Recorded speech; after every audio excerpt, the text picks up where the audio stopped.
Ibang level yung ginawa ni Amo eh. Sana talaga coincidence lang yung connection niya sa mga kaso natin. Hindi maganda yung ganyan, Enriquez. Ang alin, sir? Kapag meron ka ng mga wishful thinking, dyan pumapasok yung bias mo sa investigasyon. Kaya kung ako sa'yo, bitawan mo na yung mga ganyan pakiramdam para maging bukas yung mata mo sa lahat. Saka isa pa, wala pa naman tayong ebidensya sa kanya eh.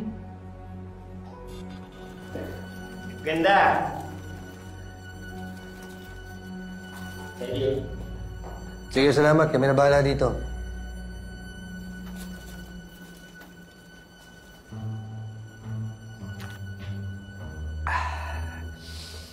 Daga, meron lang kami itatanong sa'yo. Gusto namin malaman kung anong dahilan ng pinagsimulan ng gang war. Wala yun, Boss Chip, away. Bata lang yun. Boss Chip, pwede ba magtanong? Pwede ba kaming bumoto kahit na ako lang? Oo naman. Basta hindi ka pa convicted, pwede ka pang bumoto.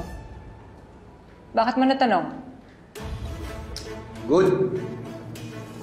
Gusto kasi namin boto si Amo eh. Bait niya kasi. Sana manalo siya.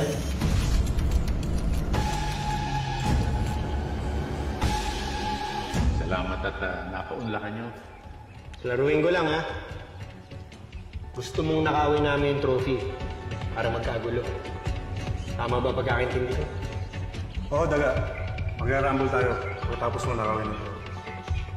Tapos mag-hostage kami. Tapos aayusin mo.